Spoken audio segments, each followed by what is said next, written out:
je sais pas si tout le monde me connaît ou connaît Résalliance. Donc, en quelques mots, donc, moi, c'est Delphine, enchantée. Je développe Résalliance avec Asia depuis le mois de février. Ça fait, oh là là, qu'est-ce que c'est beau. Ça fait 7 mois, 6 mois. Quelle est notre ambition? Allez hop, on a de Messara en cours de route. C'est de vous montrer plein de métiers, de vous envoyer plein d'énergie dans la tronche pour vous montrer qu'il n'y a pas que la R&D dans le public après la thèse, et heureusement, parce que sinon, on serait dans le caca. À titre personnel, pour ceux qui ne me connaîtraient pas, qui n'auraient peut-être pas vu mon interview, pour ma part, thèse en 2016, 2 ans de chômage en entreprise d'études et j'exerce aujourd'hui un métier que je ne connaissais pas il y a quelques années. Donc voilà, clairement, on avait des choses à dire. Pour Asia, voilà, c'est un petit peu tendu aussi son après-thèse, bon, avec des post-docs, mais bref. Donc tout ça pour vous dire qu'on a lancé donc, différentes opérations. Donc, la première Résalliance, donc, c'est ce qui nous réunit aujourd'hui, nos interviews, comme avec Aude aujourd'hui, pour découvrir les parcours d'après-thèse. Alors, pas que je fais tel métier, j'ai besoin de telle et telle compétence, mais c'est vraiment le cheminement pour vous montrer, alors, malheureusement qu'on galère tous et heureusement qu'on s'en sort tous vivants et heureux à la fin. Tu es vivante et heureuse, Aude? Ouais, ça va, merci. Deuxième chose, on a aussi lancé Reza Coaching, donc c'est de l'accompagnement personnalisé si vous êtes en fin de thèse ou déjà docteur dans les sciences de la vie pour vous accompagner à la recherche d'emploi dans le privé, que ce soit toujours de la R&D ou hors R&D. Donc normalement, vous avez tous vu au moment de l'inscription la petite question pour voir si c'est quelque chose qui pouvait vous intéresser. Petit temps mort pour accepter Laura qui nous rejoint. Et troisième chose, on a lancé un groupe sur LinkedIn qui s'appelle BioPhD. Le but, c'est de partager des offres d'emploi pour des docteurs qui cherchent des offres dans le privé. Alors après, on a d'autres petites choses, peut-être des postdocs dans le public qui se promènent. Mais voilà, le but, c'est de s'entraider et de se partager les bons plans de recherche d'emploi. On a lancé le groupe il y a 4 semaines maximum. On est 750. Et voilà, on a des demandes tous les jours, donc c'est super cool. Je vais essayer de vous mettre dans le chat les liens pour aller. Je crois que ça ne marche pas. Non, effectivement. Donc, Résalliance PhD, on a la chaîne YouTube, vous pouvez vous abonner. Et voilà, encore une fois, BioPhD, le groupe sur LinkedIn. Voilà, ça c'est fait. Je coche.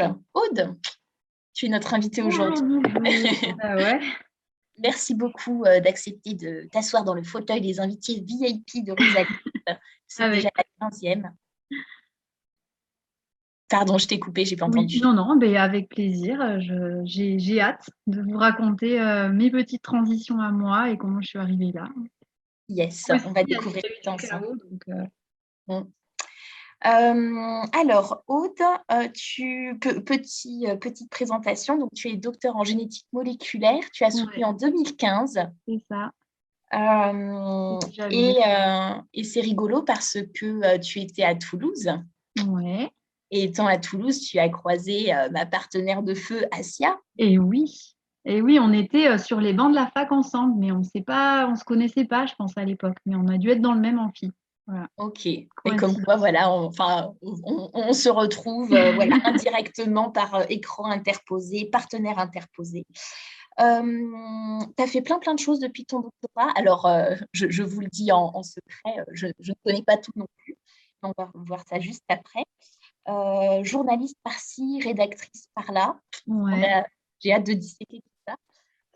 Avant de commencer, j'avais envie de te laisser la parole sur le projet Coup de blues que tu as fait avec Ouais. Asia. Est-ce que tu peux nous dire rapidement c'est quoi? Ça vous a permis de comprendre quoi? Ouais.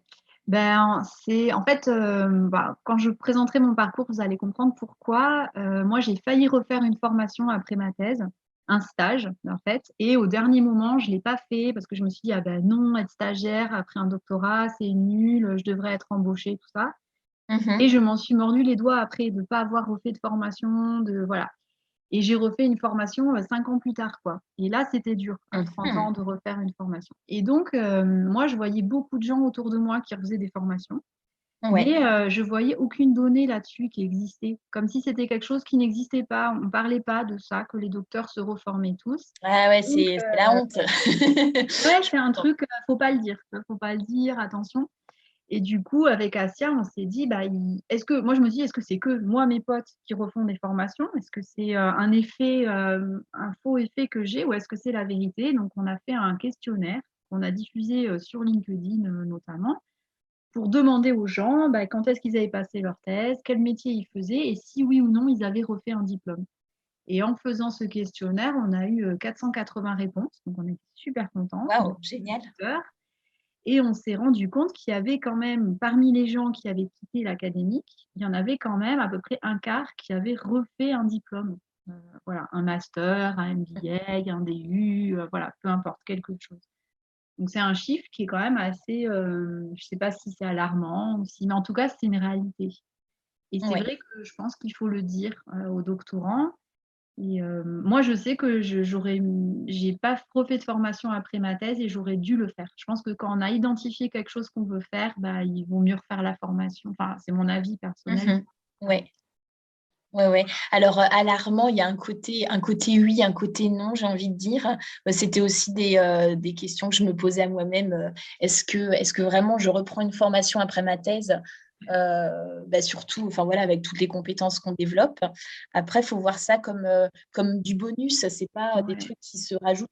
Pour moi, c'est plus, enfin voilà, c'est des étapes de vie. On a le ouais. droit de se rediriger vers autre chose et puis d'apprendre des nouvelles choses En aussi. fait, c'est que moi, à l'époque, je l'avais vraiment vu. Moi, c'était même pas dans le cadre d'une formation, c'était juste un stage. En fait, moi, je m'étais dit, je veux faire du journalisme scientifique et j'avais trouvé un stage dans un journal qui était super. Et j'avais fait passer ça, comme je m'étais réinscrit en thèse, parce que je passais ma thèse en octobre, je m'étais réinscrit sur une année, j'avais fait passer ça comme un stage tranquille avec la fac. Et c'est vrai que D'accord. j'avais quand même ce truc de me dire, enfin, j'ai 27 ans, j'ai un doctorat, j'ai envie d'être stagiaire. Moi, je me serais sentie prête à être embauchée, en fait. Enfin, je me sentais compétente, moi. Et du coup, ça m'avait dérangé le fait d'être stagiaire, quoi, et pas embauchée. Et, voilà. Mhm. Ouais, pour avoir été stagiaire à presque 30 ans, c'est vrai que bon, on avait un peu Ouais, tendance à bannir ce mot-là, mais bon, ouais, donc voilà. Mais si c'était à refaire, je pense que autant je regrette pas d'avoir fait ma thèse, Mhm. autant je regrette de ne pas avoir fait une formation juste après, alors que j'avais identifié quelque chose que je Que ça voulais te plaisait. faire. Ouais. Et voilà. Et je pense que, bah, après, c'était il y a 6 ans aussi, moi, que j'ai passé ma thèse. Donc, c'était entre guillemets une autre époque. À l'époque, on savait, enfin, on était quand même beaucoup moins bien informés, beaucoup moins bien orientés. On savait à peine qu'il y avait d'autres métiers en dehors de l'académique. Enfin, Mhm. moi, j'ai été à un after work en 4e année de thèse, un after work qui était organisé par la CFD. Et j'ai vu des gens qui avaient quitté l'académie, qui faisaient d'autres métiers. Et je suis sortie de là en me disant, mais donc c'est possible. Waouh! Mais en 4e année de thèse, quoi. C'est vraiment. Et c'est trop tard, en fait, parce que tu es dans le rush, tu es dans la rédaction de ta thèse, tu as plein d'autres choses à penser. Et c'est trop tard, en fait. Donc, c'est quelque chose qu'il faut faire au début de la thèse. Se demander Mhm. si jamais je ne voulais pas continuer, est-ce qu'il y a d'autres possibilités? Mais c'est difficile parce que souvent aussi, quand on fait une thèse, on est persuadé que, on fera de l'académique aussi. Ah bah oui, ah bah Donc oui. du coup, on ne fait pas le pas de se dire et si jamais je changeais d'avis et si jamais ça se passait mal, enfin voilà. Donc je pense qu'il faut quand même faire ce pas-là, se demander si jamais je changeais d'avis, est-ce qu'il y a un autre métier, quelque chose d'autre qui m'attirerait, le garder dans un coin de la tête, quoi, quand même. Enfin, Exactement, mais bon, exactement. Alors, tu viens de dire que tu as regretté. Après, moi, j'aime bien, bon, je suis pas dans ta tête, mais j'aime bien toujours penser que les bonnes choses arrivent au bon moment. oui, Peut-être que tu n'aurais pas été prête. Après, avec ça se ces trouve, ça années se qui sont serait très passées, tu as mal vécu plein passé. de choses. Ouais. Mais, on sait pas, on saura jamais, mais c'est pas grave. Non, mais tu as Euh, totalement raison. Ouais. Est-ce que tu peux juste nous redire, j'ai pas compris, cet after work auquel tu es allé, il a été organisé par... Alors, alors, je sais pas si ça existe encore, c'était la Confédération française des docteurs. Je crois que c'est une D'accord. association appartenait à l'ANDES, l'Association nationale Ouais. des docteurs. Je ne sais pas s'ils existent encore, la CFD, mais ils organisaient voilà, des petits after-work où c'était sous forme de speed dating. Donc, tu avais 10 personnes qui faisaient un métier, donc après un doctorat qui n'était pas de l'académique, et tu passais de table en table comme ça. et ils te présentaient leur métier. Et ça permettait de voir que oui, il y avait d'autres choses déjà, rien que ça, quoi. Ouais. C'est excellent ce genre d'événement. D'ailleurs, je vous encourage tous Ouais, à y aller. à sortir un petit peu voilà, de la paillasse, bon, de la rédaction de la thèse, c'est encore un autre contexte, mais voilà, d'assister à des événements organisés par des associations ou prendre part à des Mm. associations, des événements comme ça. La preuve, c'est que ça aura eu un petit impact sur ton état d'esprit et te dire, tiens, il y a vraiment d'autres choses à faire et à découvrir. Et il y avait à cet afterwork une fille qui était rédactrice scientifique en freelance. Ah Et je ah! m'étais dit, parce que moi j'avais donc adoré rédiger ma thèse, c'est-à-dire que moi quand ma rédaction de thèse, c'était dans mon souvenir, c'était des vacances quoi. Je suis partie 3 semaines, j'ai écrit mon intro en 3 semaines, j'ai adoré ça, je me levais le matin, je rédigeais, je faisais de la biblio, bam bam bam, j'allais courir un peu dans l'après-midi, apéro le soir. Moi je suis revenue de la rédaction de thèse, j'ai dit mais c'est trop bien, pourquoi on fait pas ça tout le temps? YOLO, donnez-moi vos thèses, je vais les écrire quoi. Donc, moi, j'ai vraiment aimé écrire ma thèse, aimé rédiger ma demande de financement de 4e année. Je voyais tous les autres thésards qui se tapaient la tête contre les murs et moi, j'étais là, c'est cool, on est pas à la paillasse, on est super contents, c'est génial. Tu vois. Et donc, c'est là, moi, c'est grâce à la thèse que du coup, j'ai trouvé ce que je voulais faire finalement, que j'ai compris que j'aimais rédiger. Et c'est en voyant cette personne-là à cet afterwork que je me suis dit, tiens, c'est un métier qui existe. Mais c'est un métier qui existe, mais sans exister. C'est-à-dire qu'il n'y a pas, pour le coup, il n'y a pas une formation, il n'y a pas quelque chose de balisé qui t'amène à ce métier. C'est un petit peu, cette fille-là, elle m'avait dit, c'est arrivé comme ça, après des expériences salariées. Et puis moi, c'est ce qui m'arrive aussi, en fait. J'ai eu plusieurs expériences salariées. J'ai toujours gardé ça dans un coin de ma tête. Je veux être rédactrice. Et puis un jour, j'ai dit, Ouais, c'est bon, j'y vais, quoi. Donc, excellent. Bon, j'ai envie de répondre à un milliard de choses, mais on n'aurait pas le temps. Alors, avant d'attaquer ton après-thèse, je voudrais prendre quelques secondes parce que là, moi, je dois vous avouer que je suis quand même en manque de biologie, même si j'ai des clients dans le secteur de la santé, etc. Est-ce que tu peux nous dire en vraiment 2, 3 phrases le sujet de ta thèse? ah, mais ça me fait bizarre parce que je l'ai passé il y a 6 ans et j'en parle, moi, ma thèse, plus du tout. C'est vraiment le sujet de ma thèse. Souvenir, souvenir. Ouais, j'y reviens jamais. Je travaillais sur c'était de l'épigénétique, je travaillais sur la façon dont la molécule d'ADN se replie, donc le repliement de la molécule d'ADN, particulièrement sur l'hétérochromatine. Donc, c'est des régions de la chromatine qui sont très, très condensées, où l'ADN doit être sous une forme très, très repliée. Et moi, je travaillais sur les péricentromères. Donc, c'est des petites régions qui sont au centre des chromosomes, presque au centre, et qui doivent être absolument sous forme d'hétérochromatine, donc bien compactées, pour que la division des cellules se passe bien. Sinon, les chromosomes sont mal tirés d'un côté et de l'autre, et on retrouve 3 chromosomes d'un côté, un de l'autre. Enfin, c'est le bordel. Donc, c'était de Effectivement, l'épigénétique. Voilà. ça marche. Est-ce que tu aurais sous la main une anecdote de ta thèse? Désolée, je te pose la question en même temps que j'y pense. Oh, mince. Un moment de joie particulier que tu aurais eu pendant ces 4 ans? Ou voilà, un Oh, ben, succès ou des succès, j'en ai pas eu beaucoup. C'est pour ça que la thèse, ça a été dur, parce que moi, j'étais ouais. l'abonnée aux résultats négatifs. Voilà, j'ai bien montré que l'hypothèse de base était fausse. Ça, c'est bien. Mais moi, j'ai ce souvenir de tous les vendredis avoir mon expérience qui soit n'avait pas marché, soit avait un résultat très beau mais négatif. Donc, tous les vendredis, je partais déprimée. Voilà. Et puis, tous les week-ends, je lisais une publi ou un truc, j'avais une nouvelle idée. Et le lundi, j'arrivais, ouais, super, super et tout. Et j'avais une nouvelle idée et je faisais un truc. Et en fait, la publication que j'ai faite, finalement, vu que mon hypothèse était fausse, donc je pouvais rien faire, j'avais plus de sujet au bout d'un an et demi de thèse, mais j'avais même plus de sujet de thèse. Et finalement, c'est en faisant une expérience au pif, mais genre vraiment comme ça, quoi, par désespoir. Tiens, je vais mettre ce siRNA dans cette cellule et regarder ce gène. J'ai eu un truc et ça a fait ma publication de thèse. Et quand mon directeur de thèse m'a demandé, mais pourquoi tu as fait cette manip, en fait, j'ai dit, ben, je sais pas, je sais pas. C'est génial, Je j'adore. sais Je pas. suis très contente de t'avoir posé cette Et question. pendant longtemps, en plus, on avait ce résultat. On était, bah, tiens, quand on met ce SI dans cette cellule, ça fait varier ce truc, mais on ne savait pas quoi en faire, quoi. On était là, bah, ouais, ok. Voilà. Excellent. Merci beaucoup pour ce partage. De rien. Alors, transportons-nous fin 2015. Tu es le docteur Aude Grésy. Ouais. Tu as fait cet after work, mais tu gardes ça peut-être dans un coin diffus de ton esprit. Euh, tu ne prends pas cette formation, du coup, parce Et que tu n'as non. plus envie, parce que voilà. Euh, que se passe-t-il? En fait, j'étais sur le point de faire ce stage quand j'avais postulé à des offres d'emploi en parallèle, un peu dans tous les sens. Et quand on m'a appelé pour me dire que j'étais prise à un boulot. Et c'est pour ça qu'au dernier moment, j'ai dit, bah non, je suis prise à un emploi, je ne vais pas aller faire un stage, même si ça correspond plus à ce que je voulais en fait. Mais par fierté, j'ai dit, bah non, j'ai un emploi, je vais prendre l'emploi, même si c'est moins ce que je veux en fait. Alors, Mhm. c'était un emploi qui, somme toute, était très bien, hein, qui s'est très bien passé, dont j'ai été contente et tout. C'était dans une association, on faisait de la médiation scientifique. Donc, on accompagnait des chercheurs dans des lycées pour qu'ils échangent avec des lycéens. Donc, c'était très intéressant. Mais c'était pas ce que profondément je voulais faire. Donc, je me suis pas écoutée, quoi.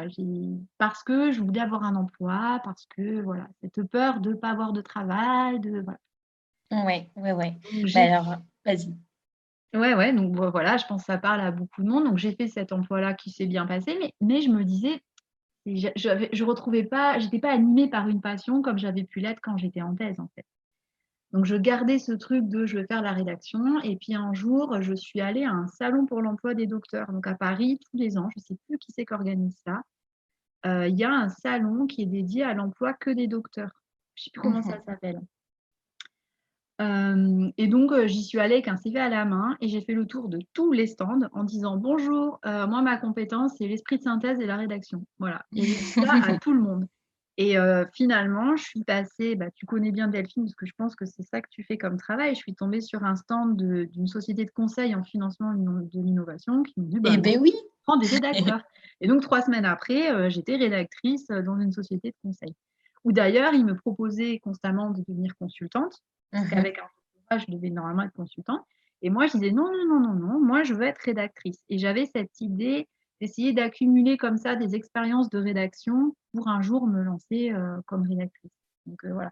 Et j'adorais passer mes journées à rédiger. Alors j'ai fait ça 1 an parce que du coup, ben, ça avait quand même, au bout d'1 an, j'avais fait largement le tour de la question.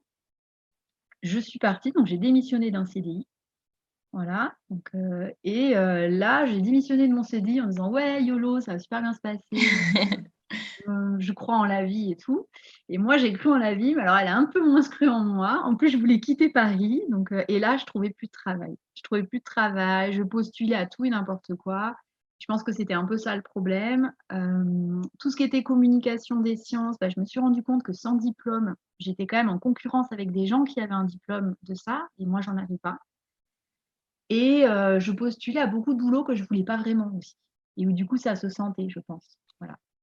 Donc, j'ai eu un peu une année de down où je suis retournée vivre chez ma mère à 29 ans en me disant j'ai raté ma vie, c'est terrible et tout.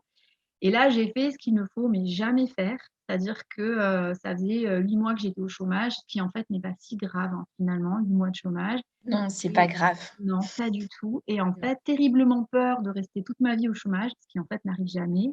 Personne n'erre pendant 40 ans. Je te remercie. Je te remercie de dire ça. C'est ce Non, que mais j'essaye de dire autour de moi. Bon, là, tu es dans une période qui craint, tu galères, inquiète. C'est normal. Ce serait bizarre de ne pas s'inquiéter un minimum. Mais il faut que ce soit un moteur positif pour rentrer en action. Mais effectivement, vous n'allez pas rester de 28 jusqu'à 65 ans au 65 ans. chômage. Non, non, ne vous inquiétez pas. On n'arrive La vie pas. vous a réservé mieux que ça. Mais du coup, moi, j'ai eu d'un coup une angoisse terrible, alors que j'étais hyper positive, machin. Et d'un coup, ça m'a pris, oh là là, mais si je trouve jamais de travail et que je vis sous un pont et que je rate ma vie et que je reste toute ma vie chez ma mère, vous voyez. Et du coup, j'ai eu une espèce de nostalgie de la thèse en me disant, ah, j'aurais peut-être dû faire un postdoc. Alors, c'est jamais bon, hein, les nostalgies, en général, quand tu as pris une décision au départ, c'est pour une raison. Mais 3 ans après, j'avais oublié pourquoi je voulais plus être au labo, à savoir que je détestais la paillasse. Bref. Et du coup, j'ai voulu refaire un postdoc. Sauf que 3 ans après être partie, on m'a proposé, plus personne ne voulait de mon postdoc, c'est bien normal, et on m'a proposé un CDD d'ingénieur de recherche. Ok. Et là, moi, qui n'avais pas du tout envie d'être ingénieur de recherche, parce que déjà, j'aimais pas la paillasse, et qu'ensuite, moi, j'ai un caractère qui fait que j'aime avoir mon propre projet. Pour moi, c'est pire que tout de ne pas avoir mon propre projet. Ben, j'ai accepté ce contrat pour une raison. Voilà. Et du coup, j'ai fait ingénieur de recherche. Ça s'est très mal passé. Dans une équipe où personne ne voulait aller, parce que forcément, quand tu es parti depuis 3 ans, non, mais tu es parti depuis 3 ans, la personne qui t'embauche, c'est forcément une équipe où personne ne veut mettre un pied, tu vois. Donc, ça s'est très mal passé. Et je me suis Ok. dit, mais voilà, pourquoi tu as fait ça? Mais ça m'a aidée parce que du coup, c'est là que je me suis dit, mais enfin, qu'est-ce que en fait tu veux pour de vrai, tu vois? Ah, alors attends. Aude, est-ce que je peux marquer un petit temps mort? C'est Ouais, génial, hein, je me régale à t'écouter, mais je prends plein de petites notes sur des choses sur lesquelles j'ai envie de rebondir. Je repique le bâton de parole quelques instants. Alors, tu l'as dit au tout début, et là, tu viens de le redire, tu parles de la peur. Moi, c'est un thème qui me fascine. Je me suis permis de vous mettre dans le chat c'est une conférence TEDx sur la peur. C'est vraiment génial. Voilà, je vous conseille vivement de l'écouter, que ce soit dans la vie privée ou dans la ah vie oui, professionnelle. Moi, ce que j'ai envie de vous dire, si je voulais résumer, voilà, ce que j'ai ressenti et retenu de ce talk et de ce que je pense de base, euh, je pense vraiment que la peur ne devrait pas être le motif pour lequel on prend une décision. Tu disais tout à l'heure, j'avais peur, voilà, de ne pas trouver d'emploi, donc j'ai préféré aller travailler plutôt que reprendre ce stage qui te faisait plus envie. Il y a ouais, aussi le côté s'écouter soi, vraiment ce qu'on a envie de faire. ouais. Ça peut paraître un peu bisounours, mais on est tous à le dire en aval de tout ce qui nous est arrivé, donc c'est peut-être un peu vrai. Puis c'est surtout que Sinon, c'est quelque vas-y. chose qui nous paraît normal dans la vie privée et on l'applique pas dans la vie professionnelle parce que dans la vie Mhm, privée, tout le monde sait qu'il faut pas se mettre en couple avec quelqu'un parce qu'on a peur d'être seul, par exemple. Tout le monde sait, enfin, on sait ces choses-là. Et dans la vie professionnelle, peut-être parce qu'il y a une pression sociale, parce qu'il y a plein de choses qu'on a internalisées, on se fait beaucoup mener par la peur et on s'écoute très peu. Voilà, mhm, ça c'est vrai. Donc, parce que moi, je savais que je voulais rédiger, enfin depuis longtemps. Enfin voilà, mais on s'écoute mhm. pas, on s'écoute pas. Tu avais la réponse au fond de toi. Et Il fallait la révéler, voilà. l'accepter. Et la Et puis, peur, c'est très fort. La peur, le ouais. chômage, c'est quelque chose de difficile, hein. Mais c'est un. Alors après, je ne suis pas spécialiste en neurosciences ou je ne sais pas quoi, mais c'est un mécanisme de survie. Oui, oui, Et, enfin voilà, c'est primaire, c'est ancré dans notre ADN, mais replié ou ça pas. marche bien. Tu as aussi mentionné le fait que voilà, que tu allais discuter, voilà, ce salon notamment. Euh, En plus, tu as eu un esprit synthétique. Tu as dit, voilà, j'aime rédiger et justement que tu Ouais, avais un esprit synthétique. ouais, ouais. En deux mots-clés, tu as marqué deux choses fortes. Donc, je vous invite aussi à réfléchir, à faire ce travail par rapport à, voilà, si vous êtes à la page, si vous êtes en train de rédiger, en train de préparer une conférence, d'aller sentir qu'est-ce qui vous botte en particulier. Après, ça peut vous amener à des métiers. Après, c'est toujours compliqué. Moi, ça me rappelle ma propre expérience où, en stage, justement, j'aimais beaucoup aller toquer aux portes de toutes les autres entreprises qu'il y avait autour. Mais que faire de cette appétence-là? Il n'y a pas un métier qui s'appelle je vais toquer aux portes et découvrir des gens, etc. Mais après coup, quand j'étais en recherche d'emploi et que je lisais des offres, notamment voilà, consultante en financement d'innovation, et quand je vois faire des audits auprès de plein d'intervenants scientifiques, découvrir plein de projets, ben, j'ai fait le lien avec cette attitude-là que j'ai eue et je me suis dit, tiens, ben, peut-être que ça peut le faire. Ouais. Oui, Oui, oui, mais donc, je suis totalement d'accord. Identifier quelque chose qu'on aime, en fait, ça paraît débile de dire ça, mais n'empêche que c'est vrai. ouais, Ça a surtout vraiment poser partie. un mot dessus, si jamais il y a un mot qui se pose dessus, et après que ça se prête à la recherche d'emploi, c'est pas super facile, hein, on va pas se mentir, mais ça peut aider. Puis surtout, ne pas l'oublier, parce que c'est ça. Moi, j'ai quand même Mm. accepté un CDD d'ingénieur de recherche en oubliant que je n'aimais pas la paillasse. Enfin, tu vois, en fait, c'est fou à quel Tu as point fait tu le lien avec ton profil. Tu dis, je suis dis, docteur en biologie, je peux faire de la paillasse. Voilà, ben, c'est bah, ce qu'on est voilà, je peux le supposé faire. faire. Ouais, Exactement. Ouais, ouais. Donc, mais notre oui. cerveau oublie aussi des choses qu'il a compris à un moment, et puis sous le coup d'une peur ou d'un moment de ta vie qui fait que tu oublies certaines choses. Mais après, ça fait partie des étapes de la vie aussi, hein. Je suis pas Mhm. morte, j'ai eu une année qui était pas top, voilà, et c'est tout, c'est pas grave. Excellent. Alors, je te cache pas que j'ai un tout petit peu perdu le fil.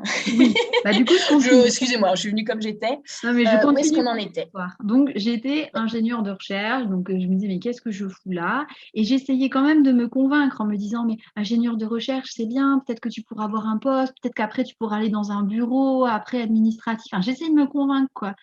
Donc, heureusement, c'était une équipe où personne ne voulait mettre un pied, ça s'est très mal passé. Donc, j'ai pas renouvelé le contrat parce que j'étais presque en train de me convaincre que je pouvais rester et tout, quoi. Donc, j'ai dit non, non, je renouvelle pas. J'ai enchaîné sur une formation justement en médiation culturelle scientifique, mais là encore, pas vraiment par passion, juste parce que ça m'intéressait, ça me paraissait quelque chose de bien à faire, mais c'était pas non plus encore fondamentalement ce que je voulais faire. J'ai refait un stage à 30 ans, voilà. Et à l'issue de ça, je me suis dit, soit je prends un boulot dans la médiation culturelle, soit j'essaie l'enseignement. Et c'est là qu'on voit qu'on est quand même très sujet à l'entourage. C'est-à-dire que moi, par exemple, j'avais un conjoint qui trouvait qu'être prof, c'était très bien. J'ai senti que quand j'ai dit ça, il était là, ouais, c'est super et tout, qu'il était fier. Donc, j'avais envie de faire ça et tout. Et puis, un jour, je me suis dit, mais en fait, tu es encore en train de répéter la même chose, de faire des choses que toi, tu n'as pas envie de faire. Et en fait, en parallèle de ça, j'avais commencé à être pigiste pour un magazine, mais juste comme ça. J'avais commencé à écrire sur des sites associatifs et j'ai mis sur mon profil LinkedIn rédactrice freelance. Et là, il y a une première boîte qui m'a contactée pour me demander de rédiger un truc de com pour eux, une boîte de biotechnologie. Puis après, une deuxième. Et là, j'ai commencé à me rendre compte qu'en fait, je pouvais vraiment faire ça, que c'était possible. Et en Excellent. fait, un jour, je me suis levée et j'ai dit, mais en fait, pourquoi je continue à chercher? Parce que je continue à chercher du boulot, plutôt pour faire plaisir à mon entourage. C'est qu'ils me disaient toujours, alors tu cherches du boulot. Je passais des entretiens de boulot auxquels je n'avais pas envie d'aller. Enfin, c'était Ouais. vraiment. Alors, attends, je me permets de t'interrompre. Tu peux nous en dire un peu plus sur cette activité de Oui. pigiste, d'où ça sort, et puis Alors, un petit peu la dynamique du métier? du coup, j'avais simplement vu une offre sur LinkedIn, un magazine qui recherchait quelqu'un pour écrire. Je me suis dit, allez hop, j'y vais. Toute occasion est bonne. Donc, je me suis mis à écrire des piges pour eux. Donc, c'était un magazine de santé alternative qui n'était pas forcément une thématique qui me passionnait, mais je me suis dit, voilà, c'est pour commencer. Je me suis servi de sites comme par exemple, je ne sais pas si vous connaissez Ecoscience, qui est un site où tout le monde peut écrire des articles. Donc, j'ai écrit là-dessus. J'ai écrit pour The Conversation. Enfin, j'ai essayé d'écrire partout où je pouvais écrire. Ce que j'avais fait aussi pendant mes précédents emplois. Dès qu'il y avait quelque chose où je pouvais écrire, je le faisais. Voilà. Mhm. Et j'ai mis donc sur LinkedIn rédactrice et il y a une entreprise de biotechnologie qui m'a contactée pour me proposer d'écrire c'était des retours clients sous forme un peu de communication dans des magazines spécialisés. Donc j'ai commencé à faire ça pour une Ok. entreprise, puis il y en a une deuxième qui m'a contactée pour la même chose.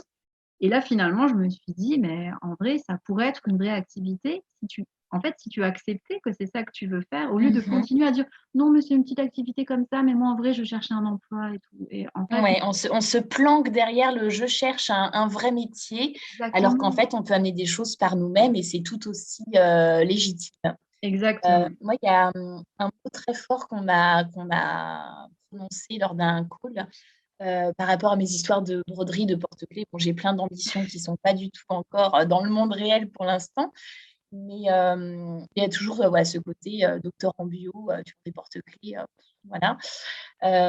Et cette personne m'a dit, parce que j'étais très touchée par ce qu'elle me disait, et elle m'a dit, la Delphine, ce qui est en train de se passer, c'est que tu es en train de t'autoriser à le faire. Le verbe s'autoriser, j'ai trouvé ça super fort parce que alors il y a plein de barrières, voilà, de la société, de ci, de ça.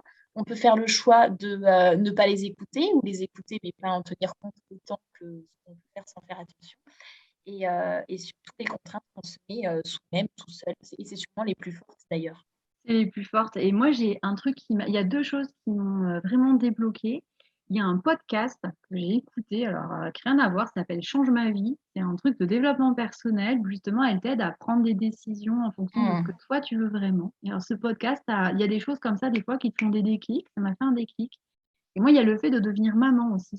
Parce que quand je suis Ah, devenue maman, quand tu as un enfant, ton temps est totalement divisé. C'est-à-dire que tout le temps que tu avais pour toi, que tu pouvais perdre, tu n'en as plus beaucoup. Et du coup, non, mais le peu de temps qui te reste, tu as envie de l'utiliser qu'à des choses que tu aimes, en fait. T'as plus du tout, tu commences à reprioriser, même dans ma vie privée. Mais il y a plein de choses que je faisais que j'aimais pas. J'ai dit, mais ça, j'arrête, ça me saoule. J'ai pas de temps pour moi, je fais que ce que j'aime. Et ça m'a vraiment aidée à me focaliser, à me dire, le temps que j'ai, le temps qu'elle est à la crèche, ce peu de temps que j'ai pour moi, je vais le faire pour quelque chose que je veux vraiment faire. Et le mhm. jour où j'ai décidé de vraiment me mettre en freelance et ne faire que ça, arrêter de chercher un autre boulot en parallèle, et j'ai senti un soulagement incroyable. Et au final, ça s'est super bien passé. C'est-à-dire qu'en vrai, j'ai eu plein de clients qui m'ont contacté. Là, pour les prochains mois, je suis totalement bookée. J'ai des prestations pour les 6 mois qui viennent, donc des rédactions de crédit d'impôt recherche, des rédactions pour des sites internet, plein de choses. Et en fait, je pense qu'au moment où tu commences à toi être sûr de ce que tu veux, bah, finalement, ça se passe mieux en fait. Ah, en voilà une belle leçon tirée de tout ça. Voilà.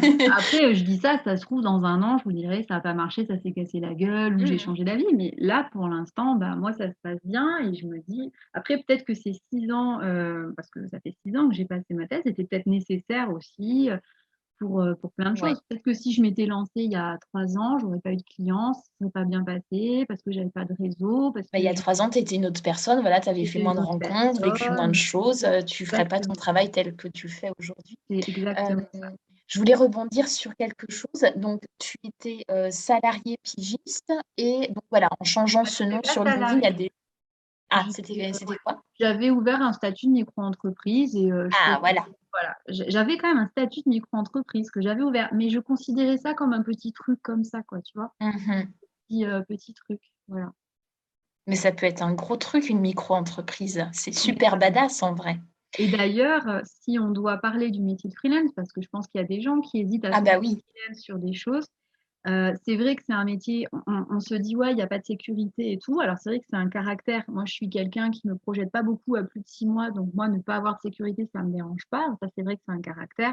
Moi, dès que je suis salariée, je me sens oppressée. Je vois ma carrière se dérouler comme ça. J'ai l'impression d'être dans un étau, même dans la meilleure entreprise du monde, hein. Parce que la Mhm. boîte où j'étais, là, de conseil en financement et d'innovation, c'était très bien. C'était une boîte qui était très bien. Mais moi, l'idée de savoir ce qu'allait être ma vie à l'avance, le problème de caractère, voilà, ça m'angoisse. Mais pour dire qu'on peut être en freelance et avoir quand même un statut assez sécurisant, moi, je suis rentrée là, dans une CAE. Alors, c'est un collectif d'auto-entrepreneurs. Voilà. Ok. Et en fait, quand tu rentres dans ce collectif, tu fermes ta micro-entreprise et tu factures au nom de ce collectif. Et ensuite, eux te Ah, reversent l'argent sous forme de rémunération. Du coup, tu cotises. Tu cotises aux d'accord. retraites, au machin, au truc. Donc, en Super fait, intéressant. ouais, il y a des façons d'être en freelance, mais aussi d'avoir quand même te rapprocher des avantages du salariat, même si tu cotises Mhm. moins qu'un salarié, voilà. Mais Je donc, vois très bien. il y a des solutions, des choses qu'on n'envisage pas. Donc, voilà, pour les gens qui veulent se mettre en freelance et qui hésitent par rapport à des questions de sécurité, voilà, il y a des choses qui peuvent se faire. Ouais, ça c'est génial parce que le mot freelance, en tout cas pour moi, ce que ça a pu m'évoquer par le passé, c'est un peu l'impression d'être tout seul contre le reste du monde avec la communication, de la compta, des charges qu'il faut reverser, combien, à qui, à quoi, à quel rythme, et si je me plante, et ça va être très chronophage, peut-être Oui, compliqué, ça va me retirer du temps pour ma vraie activité et tout ce qui gravite autour, mais de façon plus proche peut-être que de la compta qu'autre chose. Et du coup, c'est chouette ça aussi de parler voilà, de différents statuts où là, tu mixes un peu le côté ouais. freelance. D'ailleurs, j'ai une question, on peut parler sous. Ouais, oui, vas-y, vas-y. Euh, je pense, enfin voilà, par rapport à mes propres billets, que c'est pas évident de fixer un prix pour ce que l'on Ouais. fait. Alors, est-ce que Très je peux te dur. demander, voilà, comment toi, tu as fonctionné? Est-ce que tu regardes ce que font les concurrents? Est-ce que tu estimes, toi, ton temps? Est-ce que tu t'es basé sur d'anciens emplois similaires où tu avais peut-être du coup des pistes sur un taux horaire ou alors est-ce que c'est un prix au nombre de mots? Enfin, je sais pas. Qu'est-ce que tu Ouais. fais de tout ça? Eh bien, moi, j'avais très mal fixé mes prix, en fait, parce que justement, déjà, au début, tu débutes, donc tu n'as pas trop confiance en toi, donc tu n'oses pas Hmm. mettre des prix hauts. Et ensuite, moi, je m'étais basée que sur mon temps horaire. Je m'étais dit, bah voilà, si cet article, il me prend 2 jours, je reverse un tiers à l'URSSAF, parce que quand tu es en micro-entreprise, tu donnes quand même un tiers à l'URSSAF. Donc, disons que pour les 2 tiers, il faut qu'il me reste, donc j'avais calculé, je ne sais plus, 200 euros par jour, parce que c'est ce que je gagnais quand j'étais salariée, par exemple. Sauf qu'en fait, c'est un très mauvais calcul parce que quand tu es salarié, tu bosses tous les jours déjà. Tu bosses pas que 2 jours ici, 2 jours là, 3 jours là. Tu n'as Mhm. pas à faire de la compta, du machin, de l'administratif, tu as des congés payés, tu as le 13e mois, tu as plein de choses en fait. Et donc moi, j'avais fixé des prix très très bas. Et c'est quand je suis rentrée dans la CAE justement, que eux, donc tu as un accompagnement, tu es dans un réseau et tout, et eux, ils m'ont dit, mais qu'est-ce que c'est que ces prix-là? Et elle m'a fait une simulation. Elle m'a dit, donc là, je venais de faire un contrat donc, pour un dossier de crédit d'impôt recherche. Ok. Et elle m'a calculé, en fait, une fois qu'on retirait les cotisations, si on faisait une réserve pour les congés payés, si je me retirais le temps que je prenais pour faire de la prospection, si ceci, si cela, si cela. Elle m'a dit, mais là, il vous reste 1300 balles par mois, en fait. Et j'ai dit, ah bon? Et du coup, elle m'a fait remonter tous mes prix à leur juste prix, en fait. Et encore, je pense que je suis assez basse par rapport à, parce que je débute aussi, par rapport à d'autres personnes. Se comparer à d'autres personnes, c'est dur parce que, en fait, c'est un métier qui n'existe pas beaucoup. Enfin, en vrai, c'est difficile de trouver d'autres personnes qui font la même chose et ensuite, il faut les contacter, leur demander combien elles sont payées. Donc, j'ai contacté une rédactrice scientifique, on a comparé des mêmes prestations, typiquement des rédactions de dossiers de crédit d'impôt recherche. Mais en fait, c'est dur à comparer parce que c'est pas les mêmes entreprises, c'est pas les mêmes longueurs de dossier, c'est pas les mêmes façons de faire, c'est très dur à comparer. Donc, poser ses prix, c'est très dur et c'est pour ça qu'être dans une. Moi, la CAE, c'est vraiment un truc. Je suis super contente d'avoir découvert ça, quoi. Ok, Voilà. super pour cette astuce. Ouais. C'est génial que tu parles de ça parce que on a déjà parlé un petit peu voilà, de développer son réseau un peu plus tôt dans notre échange. C'est vraiment aussi un conseil qu'on martèle encore et encore. Parlez de vos projets, de ce que vous aimez, à qui veut l'entendre. Enfin, moi, je suis vraiment partisane Ouais. de ça. Encore hier, je parlais voilà, de Reza Coaching, pour tout vous dire, à un de mes colocs. Il avait 1 milliard de choses à me dire. Ça m'a donné des nouvelles idées, peut-être des nouvelles idées de contact, de choses à faire, à ne pas faire, etc. Et je pense que c'est vraiment une des clés pour faire venir à soi les informations qui Oui. manquent. Donc voilà, donc ça me fait penser à cette histoire de salon où tu te promènes et puis là, avec ce CAE et puis sûrement plein d'autres exemples. Puis surtout qu'aujourd'hui, avec les réseaux sociaux, on a quand même, avec LinkedIn, moi par exemple, voilà, j'ai contacté des rédactrices sur LinkedIn et c'est une de ces rédactrices qui m'a appelée et c'est elle qui m'a parlé de la CAE. Et en fait, j'en avais déjà entendu parler avant, mais je n'avais pas fait le lien. Aujourd'hui, avec les réseaux sociaux, on a des possibilités de contacter des gens quand même très facilement sur plein de choses, enfin, quand même. Donc, Ouais, je te rejoins complètement. LinkedIn, je trouve que c'est magique. Comme j'aime bien dire souvent, j'ai mon téléphone, là, ça fait quelques centimètres cubes. J'ai accès à des millions de personnes qui ont marqué, qui nous déroulent leur CV. Enfin, c'est du cadeau. On fait des recherches avec la petite loupe, là, de mots-clés qui nous intéressent. On trouve des gens. En général, les gens, voilà, sont désireux de répondre. Comme on l'a dit dans un autre échange, je ne sais plus lequel, si les gens ne répondent pas, votre tête ne tombe pas d'un coup mort subite, hein, tout va bien se passer. Et enfin, en tout cas, pour ce que j'ai pu vivre, les gens sont prêts à balancer leur numéro, appelez-moi demain, telle heure et telle heure, ou répondre des pavés, des trucs. Oh, il a mis une demi-heure pour me répondre à ma pauvre question. Donc voilà, donc vive les réseaux sociaux, j'ai envie de dire. ouais, non, c'est vraiment bien. Et nous, moi, quand j'ai fait ma thèse, on avait très peu tout ça à l'époque. On n'avait pas beaucoup de dispositifs. Voilà, moi, le truc de la CFD, c'était le seul truc que j'ai eu de toute ma thèse. Aujourd'hui, enfin, moi, si j'étais en thèse aujourd'hui, ce que je conseillerais à quelqu'un qui est en thèse aujourd'hui, c'est de profiter de tous les dispositifs que l'école doctorale met en place, que les assos mettent en place. Et je ne parle pas que des trucs d'orientation, je parle de la possibilité de faire une césure, d'aller mettre les pieds dans une entreprise, s'il y a possibilité de faire des missions complémentaires, si l'école doctorale, elle organise des ateliers, des choses qui peuvent ouvrir sur d'autres trucs, il faut le faire, quoi, en fait. Il faut vraiment prendre tout ça, quoi. Parce que nous, ça Et, n'existe pas, franchement. j'allais ajouter, être proactif aussi, parce qu'on peut recevoir plein d'informations, mais il y a plein d'informations qui ne tombent pas toutes seules dans notre boîte mail ou dans notre oreille avec la conversation des voisins, mais aussi d'aller rechercher, voilà, je ne sais pas, sur les sites, encore une fois, sur les réseaux sociaux, en posant des questions autour de ça. Ouais. Et après, il faut dédramatiser aussi, dans le sens où voilà, personne ne reste 40 ans au chômage. Ou si tu prends un boulot qui ne te plaît pas, tu restes un an et puis tu t'en vas et tu feras autre chose. Et je veux dire, voilà, il faut aussi dédramatiser ça. Ouais.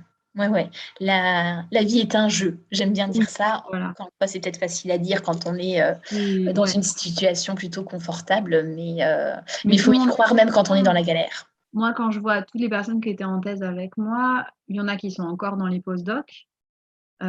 Et ceux qui ont arrêté vraiment après la thèse, qui n'ont pas fait de postdoc, aujourd'hui, ils ont quand même tous trouvé quelque chose, alors qui leur plaît plus ou moins, mais ils ont tous, voilà. Après, quand tu as fait des postdocs, c'est voilà, c'est encore autre chose, mais Mhm. voilà. Ouais. Donc, Ces personnes ne sont pas sous un pont à faire la manche. non, Non, d'accord. Bon. personne, à ma connaissance, personne n'est sous un pont. Voilà. Bon, Voilà. génial. Aude, je te remercie. On va s'en tenir là pour la grosse Ouais. première partie de notre conférence parce qu'il est 13h41. Et oui, Merci, c'était un régal de et t'écouter avec et de plaisir. questionner. Alors, pour toutes les personnes qui sont connectées ici, eh bien, je vous invite à poser vos questions si vous en avez ou des remarques, enfin des blagues, des coucous. On est preneuse de tout. Vous pouvez écrire dans la messagerie ou allumer votre caméra et micro si vous voulez montrer votre bouille et poser votre question de vive voix. Feu, c'est parti. C'est vrai qu'on n'a même pas demandé si les gens étaient en thèse ou s'ils étaient. Alors, j'avais prévu de demander, ça m'est un peu sorti de la tête. Si vous voulez nous mettre aussi ouais, dans le chat où est-ce que vous en êtes? Est-ce que vous êtes tous en thèse en rédaction ou est-ce qu'il y a des docteurs diplômés qui cherchent un petit peu leur voie? Moi, je Alors, oui. Oui, non, vas-y. Non, non, c'est que. Alors, attends, j'ai une notification de message, mais c'est pas dans le chat général. C'est Euh, Et il y a une personne Marion était en thèse avec moi. D'ailleurs, je sais pas ce qu'elle fait, elle, comme. Marion, est-ce qu'on peut revoir ta bouille et entendre Oui. ta douce voix? Ah. Bonjour Marion, bienvenue. Bonjour, merci. Là, moi, du coup, depuis 5 mois, j'ai un poste d'ingénieur dans une boîte privée. Super. Et c'est où, du Carrément. coup? Pardon? C'est où, du coup, que tu as C'est à trouvé ça? Marseille. Ah ouais. Ah, mais c'est pas loin de chez moi. Mais toi, tu as trouvé vite après ton postdoc, en fait, du coup. Que Eh t'as fait. ben, franchement, pas trop, parce que du coup, après ma thèse, je voulais pas faire de postdoc. Du coup, je voulais rentrer dans le privé. Donc, après ma Oui, c'est vrai. thèse, j'ai cherché à rentrer dans le privé pendant plus d'1 an. Au final, j'ai pas réussi, donc du coup, je suis repartie en postdoc. Et du coup, pendant tout mon postdoc, donc de 2 ans, j'ai pas arrêté de chercher. Et à la toute fin de mon postdoc, en fait, j'ai eu une réponse positive. Et donc, du coup, à la fin de mon postdoc, j'ai fini par trouver quelque chose dans le privé, mais ça m'a quand même Ah ouais. pas mal de temps avant de réussir à avoir un poste dans le privé, ouais. Eh ben, Mais comme quoi, félicitations. ça finit par arriver, quoi. Oui, Ça arrive un jour, quoi. pas Ouais. désespéré. Et c'est quoi ta boîte, du coup? Ça s'appelle AlioDX. Ok, je connais pas. En fait, on met au point des kits de détection pour les patients atteints de cancer. Oh, ouais, super. Carrément. Ouais, c'est bien intéressant. Super. Bon, ben voilà. Vous voyez, Marion, qui a passé sa thèse en même temps que moi, va bien aussi. Excellent. Merci beaucoup Marion pour ton coucou. Est-ce que tu voulais glisser une remarque, une question, quoi que ce soit, ou c'est tout pour toi? C'est tout pour moi. J'étais super contente d'avoir Ben, moi aussi, des nouvelles Marion. de Aude Contente de voir ta tête. pareil. Et de savoir que tout va bien pour toi, Ben ouais. c'est super. Génial. Merci beaucoup Marion. De rien. Alors, Aude, on a une question pour toi de Dana Ouais. qui te demande, est-ce que tu peux nous détailler un peu plus au niveau pratique ce que tu Ouais. fais? Je sais pas, alors bon, une journée type, c'est le genre de questions qu'on déteste parce qu'il y a peut-être Oui, des journées qui ne se ressemblent pas, ou une semaine, ton ouais. rythme de Plutôt travail, une comment tu semaine. t'organises? Une journée type, en fait, concrètement, je suis chez moi devant mon ordinateur à faire de la rédaction. Il y a tout type de contrats. Ça peut être des contrats très longs. Genre là, par exemple, à la rentrée, je vais faire 4 mois de rédaction de crédit d'impôt recherche. Donc, c'est la rédaction pour une entreprise où je vais rédiger tous ces projets de recherche pour une justification fiscale. Je ne sais pas si le crédit d'impôt recherche, ça parle. En gros, c'est des entreprises qui ont droit à des défiscalisations si elles investissent dans la recherche. Et donc, il faut rédiger des dossiers pour justifier ça. Donc ça, c'est des prestations plutôt longues. Il y a des prestations beaucoup plus courtes. Par exemple, une entreprise. Donc, par exemple, récemment, je travaillais pour une entreprise qui fabrique des dispositifs médicaux, donc des machines pour analyser des analyses sanguines. Donc, quand tu vas au labo d'analyse, ton sang va dans une machine, qu'il fait toutes les analyses. Et donc, ces boîtes qui vendent ces machines, elles ont besoin de faire de la com. Et donc, je devais interviewer le chef de service, par exemple, d'un hôpital qui avait acheté toutes ces machines, qui les avait installées, qui était satisfait. Et donc, j'ai fait un interview de ce chef de service qui est sorti dans un magazine spécialisé à destination des personnels hospitaliers, par exemple. Voilà, ce type de choses. Donc ça, c'est des choses qui sont courtes. C'est-à-dire que ça te prend 2-3 jours au maximum, le temps d'interviewer quelqu'un, de rédiger un article, de le faire passer dans un magazine. Voilà, c'est ce genre de choses. Là, je vais sûrement commencer à écrire des articles plutôt grand public pour un site d'information scientifique. Mais je ne peux pas dire le nom, c'est en train de se faire. Donc voilà, ça peut être vraiment… en fait, ce qui est intéressant dans la rédaction, c'est qu'en fait, ça peut être tout et n'importe quoi. Et des fois, tu es surpris de ce que les personnes vont te proposer. Par exemple, moi, la première personne qui est venue vers moi et qui m'a dit, là, je vais faire, par exemple, pareil, des retours clients, des plaquettes de communication pour une entreprise qui veut en interne avoir des plaquettes de communication avec des retours clients, des interviews de clients qui sont satisfaits. Ça, typiquement, je ne savais pas qu'il y avait un besoin là-dessus. Je me disais, les gens, ils font ça en interne, mais non, en fait, ils cherchent des rédacteurs pour faire ça. Donc, moi, en fait, je suis assez ouverte à tout ce qu'on me propose. Ouais. C'est un peu surprenant, hein, ce genre de retour client, parce que toi, ton intitulé, c'est vraiment rédactrice scientifique, mais que tu sois scientifique ou pas, des histoires de retour client. Ça dépend quand c'est des choses très, très techniques. Tu vois, quand c'est une machine d'analyse très technique, c'est des retours clients du genre… Oui, c'est pas un retour client sur une passoire. Parce qu'on a gagné 3 minutes de centrifugation à telle étape et que on a tel nouveau marqueur. C'est pas des retours clients genre ouais, c'était super, l'emballage était sympa, quoi. Enfin, D'accord. c'est des trucs très précis dont ils se servent eux après pour vendre à d'autres personnes.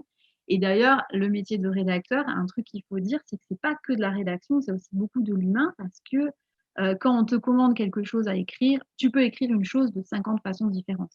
Et en fait, tout l'enjeu, parce que tout le monde sait écrire, tout l'enjeu est de savoir la personne qui te demande d'écrire quelque chose, qu'est-ce qu'elle veut exactement, quel est son intérêt, quels sont les enjeux.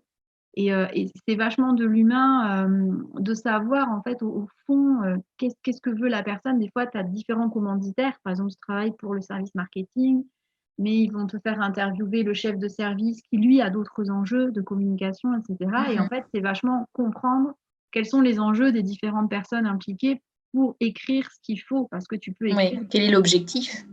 Voilà, une seule chose. Donc, c'est beaucoup ça. Par exemple, une fois, une histoire que je raconte tout le temps, j'avais interviewé une biologiste donc à propos d'une machine pour laquelle on voulait écrire un article. Et j'ai très mal jugé cette biologiste. J'ai écrit un article très marketing, alors qu'elle, c'était une pure scientifique. Et elle était très choquée. Elle a dit, quoi, vous avez totalement déformé, c'est trop marketing et tout. Et donc, il faut sans cesse jauger les personnes que tu as en face de toi, qu'est-ce qu'il faut que tu écrives, jusqu'où tu dois aller, vers le marketing, vers le scientifique. C'est ça, en fait, rédacteur. C'est un choix de mots. Donc, en fait, un choix de mots, c'est avant tout comprendre les enjeux et les choses qu'il y a derrière. Et quand un peu se mettre à la place du client d'une certaine façon. Ouais. Et quand tu es en freelance, tu dois jauger les choses très vite. Tu n'es pas dans une boîte où tu as l'habitude, tu connais tes collègues. Tu arrives dans un contexte et il faut que très vite, tu jauges le contexte et que tu comprennes pourquoi est-ce qu'on m'embauche moi pour faire ça, c'est quoi l'enjeu, tiens, pourquoi ces deux personnes-là ne sont pas d'accord, est-ce que telle personne, elle voudrait qu'on écrive plus ça et l'autre plus ça. Des fois, tu as des choses qui vont contre l'intérêt du client aussi. Par exemple, moi, je me souviens une fois, un dossier de crédit d'impôt recherche, le client n'était pas content parce que dans le dossier crédit d'impôt recherche, j'avais écrit que des choses qui n'avaient pas marché. Parce que c'est ce qu'on fait, on veut prouver que c'est de la recherche, donc on veut prouver qu'il y avait des difficultés. Et puis c'est éligible, ce qui ne fonctionne pas, c'est du temps alloué à la recherche. Moi, j'avais pris son cahier de labo et j'avais écrit tous les trucs qui n'avaient pas marché et j'avais dit, vous voyez, c'est super dur, c'est de la recherche, je prouve que c'est de la recherche parce que la personne galère en fait. C'est comme ça qu'on a l'argent. Et le client n'était pas content parce que lui, il voulait que je lui fasse un truc qui dise que tout ce qu'il faisait était génial. Il voulait une publication scientifique. Donc, des fois aussi, il faut composer avec les personnes que tu as en face qui vont te demander quelque chose, mais qui vont aller contre leur propre intérêt. Donc, il faut… Voilà. Donc, la rédaction, c'est aussi un métier un petit peu humain, finalement. Il faut composer avec les gens qui te payent pour écrire pour elles, en fait. Parce que tout le monde sait écrire. Oui. Intéressant. J'ai envie de te poser plein de questions, mais je vais laisser la parole aux personnes qui arrivent dans le chat. Alors, on a entre-temps Géraldine qui voulait savoir un peu plus sur les domaines de rédaction, dont tu nous en as déjà parlé un petit peu. Si toi, sur du matériel très scientifique ou médical.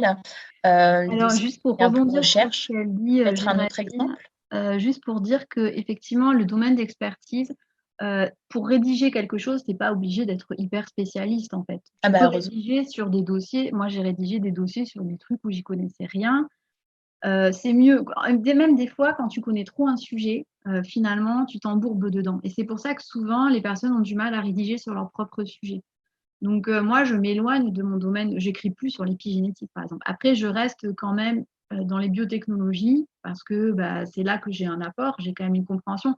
Quand tu as quelqu'un en face de toi que tu dois interviewer, si le mec qui te parle de paillasse, de centrie et tout, c'est pour ça qu'ils ont besoin de quelqu'un qui vient quand même du domaine parce que sinon, un rédacteur lambda ne comprendrait rien, en fait. Voilà. Mhm. Je reste dans les biotechnologies, mais après, tu peux t'éloigner quand même. Ouais, ça reste quand même super vaste. Ça Oui, fait vraiment écho à plein de choses chez moi, donc voilà, qui suis biologiste. J'ai un client qui développe des pièges anti-moustiques. J'ai travaillé avec des moustiques pendant des années. Ah là, j'ai envie de m'étaler dans le dossier, mais c'est voilà, pas utile, voilà. c'est pas ce qu'on Et- attend de moi. Et ouais. à l'inverse, après, si je rédige des dossiers en informatique, au départ, je ne comprenais strictement rien au audit. Je pense que mes dossiers, alors ils sont pas forcément meilleurs, mais j'ai plus droit au but. Voilà, Et plus je pense qu'on synthétique. se rend service aussi. Ouais, je pense, ouais. Ouais, ouais. On enchaîne parce que les questions défilent. Nous avons Antoine. Merci Antoine. As-tu considéré l'édition scientifique ou les postes de rédacteur de demande de financement pour Ouais. les instituts? À l'édition scientifique, j'aurais adoré. En sortie de thèse, c'est là que j'avais postulé. J'avais postulé, Ah, je me disais, j'aimerais trop bosser chez Nature. Alors, pas Nature, mais vous voyez ce que je veux dire, j'aimerais trop. Moi, je disais, j'aimerais voir la science passer, en fait. Je veux pas la faire. ouais, ouais. J'avais postulé à l'époque sans connaître personne, ils cherchaient beaucoup des personnes anglophones. Moi, j'ai été très limitée par le fait que j'avais jamais été à l'étranger. Donc, Ah, j'ai jamais intéressant. trouvé de boulot dans l'édition scientifique. Et aujourd'hui, maintenant, c'est hors de question parce que j'ai une famille et que je ne veux pas partir à l'étranger. Mais j'aurais adoré l'édition scientifique et je pense que ça doit être des super boulots si tu arrives à y accéder. Mais en gros, ça t'intéressait, tu as postulé, mais ça n'a pas fonctionné. Voilà, en sortie Ouais. de thèse à l'époque, j'ai juste envoyé des CV, des lettres de motivation, en plus sans y connaître rien en tout ça, quoi. Et typiquement, à l'époque, on n'était pas coaché, hein, donc bon, Mhm. voilà, c'est tombé dans le vide et j'ai pas été plus loin. Tout ce qui est demande de financement pour les instituts, j'aimerais beaucoup. Après, c'est un peu compliqué, je m'en suis rendu compte. Quand je suis retournée comme ingénieure de recherche, je me suis dit, ça va être l'occasion de tâter le terrain un peu pour voir si je peux proposer des trucs. Les gros instituts, ils ont souvent des gens en interne. Par exemple, à l'Institut Pasteur, ils ont Oui. un service qui fait Mm. ça. D'ailleurs, moi, j'avais postulé dans ce service et j'avais failli y travailler. Et ça ne s'était pas fait au tout dernier moment. Et en partie, je voulais quitter Paris. Et les petits instituts qui n'ont pas de service pour faire ça, c'est pas forcément évident parce que déjà, je me suis rendu compte que les chercheurs étaient très peu enclins, beaucoup, à se faire aider sur la rédaction, curieusement. Alors que si c'est en interne par leur service, ça va. Et puis ensuite, il y a la question de l'argent. C'est que il faut se faire payer. Moi, il faut que je me fasse payer pour travailler et que souvent dans les labos de recherche, c'est pas là où l'argent coule à flot. Donc, il faut que quelqu'un soit prêt à te payer, qu'il soit prêt à te laisser sa demande de financement. Enfin, c'est tout Mhm. un truc. Et j'ai un peu tâté le terrain. C'est un truc que j'exclurais pas, qui me plairait, mais c'est pas évident. Et c'est quand même un métier aussi, hein. Les demandes de financement, c'est quand même un enjeu quand tu fais la demande de financement pour un chercheur qui n'est pas négligeable. Donc, il ne faut pas faire Ouais. ça à la légère non plus. J'enchaîne vite parce que les questions tombent dans tous les sens. Alors, ensuite, on a Flora qui te remercie. Je vais attaquer ma 4e année car j'ai obtenu mon financement. Bravo à toi. Conseilles-tu de créer un blog sur lequel poster des articles vulgarisés qui serviraient de portfolio? Fais-tu tes propres illustrations sur tes articles? Quelle formation conseilles-tu de suivre après la thèse? Ouf. Est-ce que faire un postdoc est plutôt un plus ou un malus? Alors, je pense que faire un blog, c'est toujours Alors, bien. Après, aujourd'hui, sache que tu as des plateformes qui te permettent de, sans créer ton propre blog, aller poster des articles. Donc, je pense par exemple à Ecoscience, je te l'écris dans mhm. le chat. Ah oui, super. Ah, Euh, petite parenthèse, est-ce que tu peux nous mettre aussi, tu as un lien pour Coup de blues pour les je vais personnes le qui ça mettre. intéresserait, Ouais. si tu peux l'ajouter, voilà, Donc, comme un cheveu sur la. Ecoscience, ouais. Ecoscience, c'est une plateforme où tu peux poster des articles, c'est un réseau social, et du coup, tu n'as pas à toi-même créer ton propre blog, parce qu'un blog, il faut l'alimenter souvent, etc. Un autre truc auquel je pense, c'est Papier Mâché, écrit. Je C'est connais. un site, c'est vachement bien. C'est pour vulgariser ton papier de thèse. Alors, il faut être en thèse ou en postdoc pour pouvoir écrire Oh, dedans. j'ai trop envie de faire ça. Ouais. Et alors, il fonctionne sur un système de reviewing. Donc, tu écris une version vulgarisée d'un article donc, en rapport avec ton sujet test, pas forcément ton article à toi. Hein. Mhm. Et un système de reviewing où il review ton article vulgarisé pour s'assurer. C'est vraiment un truc anti-fake news, entre guillemets. Moi, je suis en train d'en écrire un dans papier mâché et c'est pas facile en fait parce qu'il y a 2 niveaux de vulgarisation, mais c'est un super exercice et voilà à faire vraiment pendant la thèse. Et puis effectivement, c'est comme ça que tu commences à te faire un portfolio parce que évidemment, pour commencer comme rédacteur, bah, c'est sûr, tu as raison, bah, il faut un portfolio. C'est-à-dire les gens, quand ils t'embauchent, ils te demandent de leur donner déjà un article de choses que tu as fait avant. Donc c'est tout l'enjeu, c'est qu'au début, c'est dur de commencer. Et après, une fois que tu commences à avoir beaucoup de choses, bah, après, ça tombe de plus en plus facilement. Ce qui est dur, c'est le début. Fais-tu tes Excellent. propres illustrations? Pas du tout. Et d'ailleurs, c'est un de mes une des choses qui va me freiner à l'avenir, c'est que je suis une quiche en illustration, qu'il faut que je me forme à des logiciels d'illustration. Et de façon générale, je pense qu'aujourd'hui, savoir faire des illustrations, c'est hyper important, quel que soit ton métier, je pense. Voilà, mais moi, je suis pas, justement, là, j'étais en train de regarder les formations parce que je suis une quiche là-dessus. Mhm. Mais pour la plupart des trucs où j'écris, ils ne me les demandent pas. Hein. Oui, j'allais dire, pour moi, je vois ça quand même comme deux métiers Oui, différents oui. qui se Non, complètent. dans Et, dans enfin, les entreprises, c'est eux qui se chargent de faire la mise en page, les illustrations et tout. Mais après, c'est vrai que si tu veux écrire, par exemple, pour des petites assos ou que tu veux, tu vois, par exemple, écrire des articles sur des blogs et tout, c'est toujours sympa de savoir faire tes illustrations. Et il y a des entreprises, moi, il y en a qui m'ont déjà demandé, est-ce que vous faites vous-même la mise en page? J'ai dit non, j'ai dit c'est un vrai métier de faire la mise en page. Et voilà, du coup, ils ont pris quelqu'un pour la faire. Mais c'est toujours bien de savoir faire le maximum de choses. c'est un plus. C'est un plus.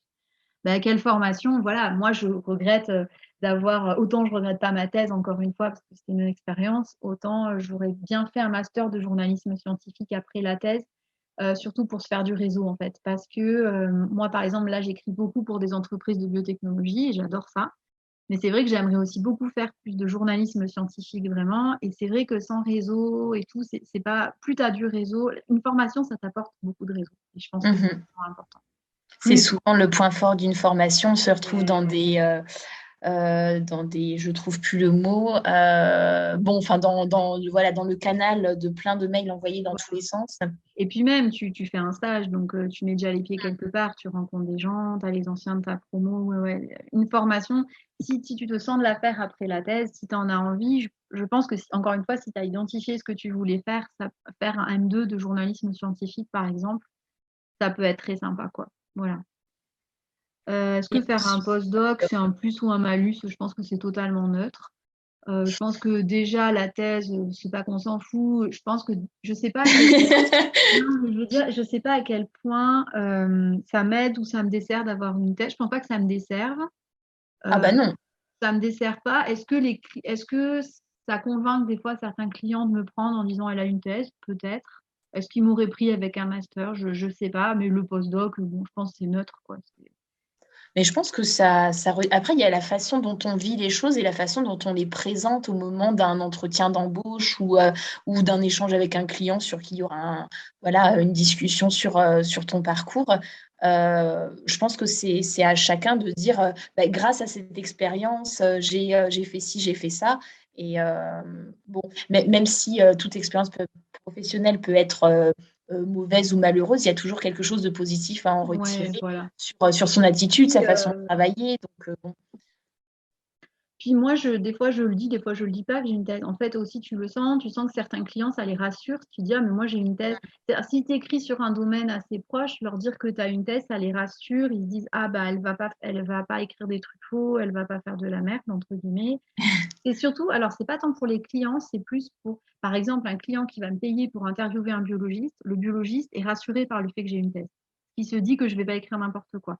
Mm. Voilà. Alors qu'en fait, des fois, c'est dans des domaines tellement éloignés de finalement ma thèse que, en fait, ça n'a pas vraiment de lien, mais ça peut rassurer les gens. Ben, ça peut ne pas avoir de lien par le thème, mais rassurer parce que ça évoque peut-être un certain Oui. sérieux, une certaine qualité de Bah, travail. cela dit, j'aime à penser que je travaille de façon sérieuse et cela dit, moi, dès que j'écris quelque chose, par exemple, si j'écris le peu de journalisme scientifique que j'ai fait, moi, quand j'écris sur une publi, je vais la lire, quoi. Et je suis pas sûre que tous les journalistes scientifiques le fassent. Hein. Moi, je vais lire les publis sur lesquels j'écris. je fais de la veille sur des sujets qui m'intéressent et je vais tout vérifier, les informations de tout ce que j'ai écrit. Et je ne suis pas sûre que tous les journalistes aillent lire les publications scientifiques et vérifier que ce qu'ils disent est bien vrai. Donc, je pense que la thèse t'apporte quand même, oui, un certain sérieux, une certaine rigueur, quoi, disons, quand même. Ouais. Une certaine ténacité. Bon, bref, on pourrait s'étaler encore des heures. Un esprit critique aussi, ça, moi, j'essaye de jamais affirmer les choses en mode les mecs ont montré que, non, ils n'ont pas montré que. Voilà, moi, d'après leur interprétation, ils ont compris que gna gna, oui. Je pense une certaine... je mets des précautions que je pense je mets parce que j'ai fait une thèse et que je sais à quel point les choses sont aussi plus compliquées qu'elles n'y paraissent. Voilà. Ouais. Donc, c'est aussi la façon de mener les expériences, la compréhension qu'on en a. Et puis c'est pas qu'une étude qui montre quelque chose, c'est plusieurs. C'est voilà, il y a des corrélations des fois. Les journalistes, ils ont vite fait de dire tu manges du chocolat, t'es plus intelligent. Enfin, tu vois. Mais voilà. Tu vois, donc moi, je pense qu'avoir fait une thèse fait de moi aussi une meilleure rédactrice. Je suis pas sûre que les clients, le fait que j'ai fait une thèse, ça fait que j'ai plus de clients et que je pense que c'est pas nécessaire pour faire ce métier.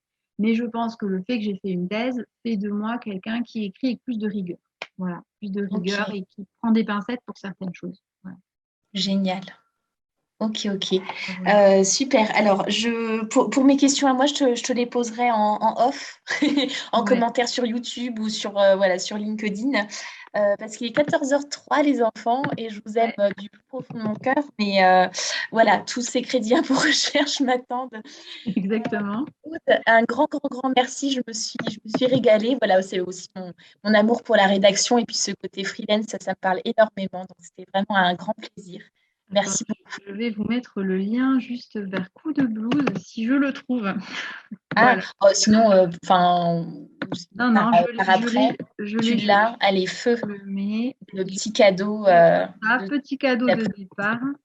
Voilà. Je ne sais pas si on a répondu à tout, du coup, moi, j'ai pas checké. Alors, j'avais court-circuité rapidement les questions d'Antoine parce que je voyais qu'il y avait plein d'autres messages. Allez, on prend 30 secondes. Le bonus du bonus du bonus. Il demandait si tu avais une volonté de t'éloigner du monde de la recherche publique. Voilà, dans ta vie post-thèse. Non, c'est juste que, je vais être tout à fait honnête, c'est juste que quand tu as plus de chances d'être payé par une entreprise pour faire quelque chose, mais moi, je serais ravie de travailler pour la recherche académique, mais c'est des systèmes, ils sont peu habitués à prendre des personnes en externe, à prendre des prestataires, et puis en plus, pour prendre un prestataire, il faut le payer, et comme on parlait des prix, mes prix finalement commencent à devenir assez élevés parce que effectivement, je suis plus en micro-entreprise, je suis en CAE, donc je paye des cotisations sociales, je fais des réserves de congés payés, bref, voilà, et du coup, je suis plus encline à être payée par des entreprises. Ouais. Ce qui paraît logique. Voilà. Ok. Alors, c'était le mot de la fin. J'ai toujours du mal à raccrocher, c'est terrible. Je vous souhaite à tous une excellente après-midi. Tenez-nous au courant, envoyez-nous des petites news, commentez ce qu'on raconte. Je vois qu'il y a quelqu'un qui écrit pour papier mâché déjà. Bon courage. Oui, c'était Flora, je crois. J'ai pas repris son commentaire à voix haute. Voilà, bravo. Voilà, je confirme, ce n'est pas facile et je procrastine. Alors, transforme ton ce n'est pas facile par je vais y arriver. Et pour la procrastination, encore tout un programme de développement personnel, de sens des priorisation, tout ça. Ce n'est pas le sujet, même si ça me fascine aussi. Je vous dis à très bientôt. Aude, merci encore. Et puis, on se tient au courant pour vous balancer des replays sur YouTube. Ça marche. À bientôt. Allez, ciao. See you later. Bye.